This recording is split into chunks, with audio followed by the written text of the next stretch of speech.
Adobe Photoshop ടൂൾസിലെ next topic ruler, note and count tools. Next tool എന്ന് പറയുന്നത് ruler ടൂളാണ്. ഇത് ബേസിക്കലി രണ്ട് പോയിന്റുകൾ തമ്മിലുള്ള ഡിസ്റ്റൻസ് അളക്കാൻ വേണ്ടി ഉപയോഗിക്കുന്ന ടൂളാണ്. നമ്മൾ ഒരു പോയിന്റിൽ ക്ലിക്ക് ചെയ്യുക, എന്നിട്ട് മൗസ് മൂവ് ചെയ്തിട്ട് അടുത്ത പോയിന്റിൽ കൊണ്ടുപോയി ക്ലിക്ക് ചെയ്യുക. അപ്പോൾ ആ രണ്ട് പോയിന്റുകൾ തമ്മിലുള്ള ലൈനിന്റെ ഡിസ്റ്റൻസും അതേപോലെ ഒരു പോയിന്റിൽ നിന്ന് മറ്റൊരു പോയിന്റിലേക്കുള്ള വിഡ്ത്തും ഹൈറ്റും അതേപോലെ ഇത് വന്നിരിക്കുന്ന ആംഗിളും നമുക്ക് അറിയാനായിട്ട് സാധിക്കും. അതേസമയം നമ്മൾ ഷിഫ്റ്റ് ഞെക്കി പിടിച്ചിട്ടാണ് ഈ ലൈൻ ഡ്രാഗ് ചെയ്യുന്നത് എന്നുണ്ടെങ്കിൽ ഇത് ഫിക്സഡ് ആയിട്ടുള്ള കുറച്ച് ആംഗിൾ, അതായത് -90, -45, 0, 45 ഡിഗ്രി, 90 ഡിഗ്രി എന്നിങ്ങനെ ആംഗിളുകളിലാണ് ഈ ലൈൻ ഫോം ചെയ്യുക. ഈ ഒരു ടൂള് എടുത്തില്ല എന്നുണ്ടെങ്കിലും നമുക്ക് സെലക്ട് ഉപയോഗിച്ച് ക്ലിക്ക് ചെയ്ത് ഡ്രാഗ് ചെയ്ത് കഴിയുമ്പോൾ ഒരു പർട്ടിക്കുലർ പോർഷന്റെ ഹൈറ്റും വിഡ്ത്തും നമുക്ക് അറിയാനായിട്ട് സാധിക്കും. ഈ സെലക്ഷന്റെ അടിയിൽ ബ്ലാക്ക് കളർ ഒരു ബോക്സിൽ ഹൈറ്റും വിഡ്ത്തും അവിടെ കാണിച്ചിട്ടുണ്ടാവും. നമ്മുടെ വർക്കിംഗ് സ്പേസിന്റെ മുകളിലും സൈഡിലുമായിട്ട് കാണിച്ചേക്കുന്ന ഈ ഒരു ലൈൻ, നമ്പറുള്ള ഈ ഒരു ലൈൻ റൂളറാണ്, അതായത് സ്കെയിലാണ്. ഇതിൽ നമുക്ക് ഇതിന്റെ യൂണിറ്റ് മാറ്റി ഇഞ്ചസിലോ പിക്സലിലോ ഒക്കെ കൊടുക്കുകയാണെന്നുണ്ടെങ്കിൽ നമ്മുടെ വർക്ക് ഫയലിന്റെ സൈസ് എത്രയുണ്ട്, അല്ലെങ്കിൽ ഒരു പോയിന്റിൽ നിന്ന് മറ്റേ പോയിന്റിലേക്ക് എത്ര ഡിസ്റ്റൻസ് ഉണ്ട് എന്ന് നമുക്ക് അറിയാനായിട്ട് സാധിക്കും. നമ്മൾ ഡിജിറ്റലി യൂസ് ചെയ്യാനുള്ള ഒരു ഫയലാണ് ചെയ്യുന്നത് എന്നുണ്ടെങ്കിൽ നമുക്ക് പിക്സലിലിടാം, അല്ലെങ്കിൽ പ്രിന്റ് എടുക്കാൻ വേണ്ടിയിട്ടാണെന്നുണ്ടെങ്കിൽ ഇഞ്ചസിൽ ഇട്ടിട്ട് നമുക്കതിന്റെ ഹൈറ്റും വിഡ്ത്തും കൺഫേം ചെയ്യാനായിട്ട് സാധിക്കും. ഇനി ഇൻ കേസ് നിങ്ങളുടെ വിൻഡോയിൽ ഇത് കാണാനില്ല എന്നുണ്ടെങ്കിൽ ഇവിടെ വ്യൂ എന്ന് പറഞ്ഞ ഓപ്ഷനിൽ വന്നിട്ട് ക്ലിക്ക് ചെയ്ത് കഴിഞ്ഞാൽ അതിൽ റൂളേഴ്സ് എന്ന് പറഞ്ഞിട്ട് ഇവിടെ ഓപ്ഷൻ ഉണ്ടാവും, അത് ചെക്ക് ചെയ്യുക. അതല്ലെങ്കിൽ കമാൻഡ് R എന്നുള്ള ഷോർട്ട് കീ പ്രസ് ചെയ്യുക. അപ്പോൾ ഈ സാധനം ഇല്ലെങ്കിലും ഇവിടെ വരും. അതേസമയം ഇത് നിങ്ങൾക്ക് ഓൾറെഡി ഉണ്ട്, അത് റിമൂവ് ചെയ്യണമെന്നുണ്ടെങ്കിൽ ഇത് അൺചെക്ക് ചെയ്താൽ മതി.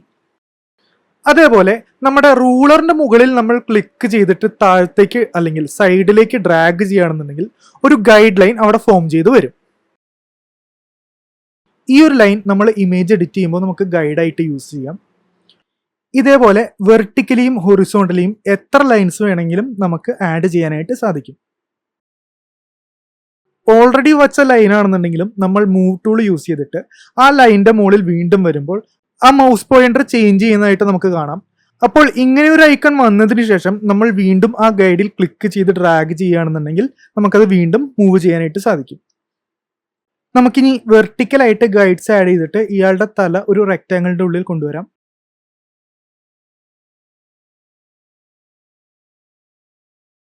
എന്നിട്ട് നമ്മൾ ഇവിടുന്ന് ഇനി സെലക്ട് ചെയ്യാൻ നേരത്ത് നമുക്ക് എളുപ്പമായിരിക്കും. കാരണം നമ്മൾ സെലക്ട് ചെയ്യാൻ ശ്രമിക്കുമ്പോൾ ഓട്ടോമാറ്റിക്കലി ഈ ഗൈഡ് ലൈൻ്റെ അടുത്ത് വന്നു കഴിഞ്ഞാൽ നമ്മുടെ മൗസിൻ്റെ അല്ലെങ്കിൽ ആ സെലക്ഷൻ്റെ എഡ്ജസ് ഈ ഒരു ഗൈഡിലേക്ക് സ്നാപ്പ് ചെയ്ത് വരും.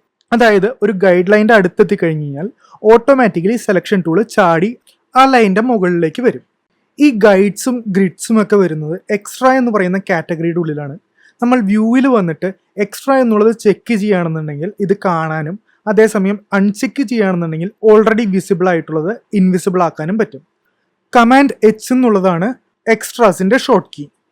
അപ്പോൾ നമ്മൾ വർക്ക് ചെയ്യുന്നതിനിടയിൽ നമുക്ക് ഈ ഒരു ഓപ്ഷൻ ടൂഗിൾ ചെയ്ത്, അതായത് ഓണും ഓഫും ആക്കി നമുക്ക് ആവശ്യമുള്ളപ്പോൾ മാത്രം വിസിബിൾ ആക്കി ഉപയോഗിക്കാം.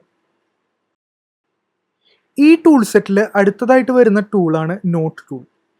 ഇതെന്തിനാ യൂസ് ചെയ്യുന്നതെന്ന് വെച്ച് കഴിഞ്ഞാൽ നമുക്ക് നമ്മുടെ ഫയലിൻ്റെ ഉള്ളിൽ ഒരു പർട്ടിക്കുലർ പൊസിഷനിൽ ഒരു നോട്ട് ആഡ് ചെയ്യണമെന്നുണ്ടെങ്കിൽ, ഫോർ എക്സാമ്പിൾ എനിക്ക് ഈ കണ്ണിൻ്റെ കളർ പിന്നീട് ചേഞ്ച് ചെയ്യണമെന്നുണ്ടെങ്കിൽ ഞാനിവിടെ ക്ലിക്ക് ചെയ്യുമ്പോൾ ഇവിടെ ഒരു വിൻഡോ ഓപ്പൺ ആയിട്ട് വരും. അതിൻ്റെ ഉള്ളിൽ നമുക്ക് ആ കാര്യം എഴുതി വെക്കാനായിട്ട് സാധിക്കും. ഇതത്ര കോമൺ ആയിട്ട് യൂസ് ചെയ്യുന്ന ഒരു ടൂളല്ല, പക്ഷേ ഇങ്ങനെയാണ് ഫോട്ടോഷോപ്പിൽ ഒരു നോട്ട് സെറ്റ് ചെയ്യുന്നത്. അതേപോലെ നെക്സ്റ്റ് ടൂൾ എന്ന് പറയുന്നത് കൗണ്ട് ടൂളാണ്. ഈ ഒരു ടൂൾ യൂസ് ചെയ്യുന്നത് നമ്മുടെ ഫയലിൽ നമുക്ക് പർട്ടിക്കുലർ പൊസിഷനിൽ കൗണ്ട് കൊടുക്കണം അല്ലെങ്കിൽ നമ്പർ കൊടുത്ത് മാർക്ക് ചെയ്യണം എന്നുണ്ടെങ്കിലാണ്. ഫോർ എക്സാമ്പിൾ നമ്മൾ ഈ ഒരു ഫയൽ മറ്റൊരാൾക്ക് കൊടുത്തിട്ട് അതിൽ കണ്ണിൻ്റെ കളർ ചേഞ്ച് ചെയ്യണമെന്ന് പറയാനായിട്ടാണെന്നുണ്ടെങ്കിൽ ഇവിടെ 1ഉം 2ഉം വെച്ച് മാർക്ക് ചെയ്തേക്കുന്ന കളർ, അതായത് 1ഉം 2ഉം കളർ ചേഞ്ച് ചെയ്യാനായിട്ട് നമുക്ക് ആളുടെ അടുത്ത് പറയാം.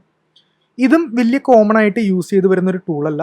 നമുക്ക് ഇവിടെ ക്ലിക്ക് ചെയ്യുകയാണെന്നുണ്ടെങ്കിൽ ഈ നമ്പർ കൊടുത്തേക്കണതിൻ്റെ കളർ ചേഞ്ച് ചെയ്യാനായിട്ട് സാധിക്കും, നമ്മുടെ ബാക്ക്ഗ്രൗണ്ട് കളർ അനുസരിച്ച് ഐഡൻറ്റിഫൈ ചെയ്യാൻ എളുപ്പത്തിന്. അതേപോലെ ക്ലിയർ ഓൾ കൊടുത്തു കഴിഞ്ഞാൽ നമ്മൾ കൗണ്ട് കൊടുത്തതൊക്കെ റിമൂവ് ആവും. അപ്പോൾ ഇത്രയാണ് മെയിനായിട്ട് ഈ സെറ്റിൽ വരുന്ന ടൂൾസ്.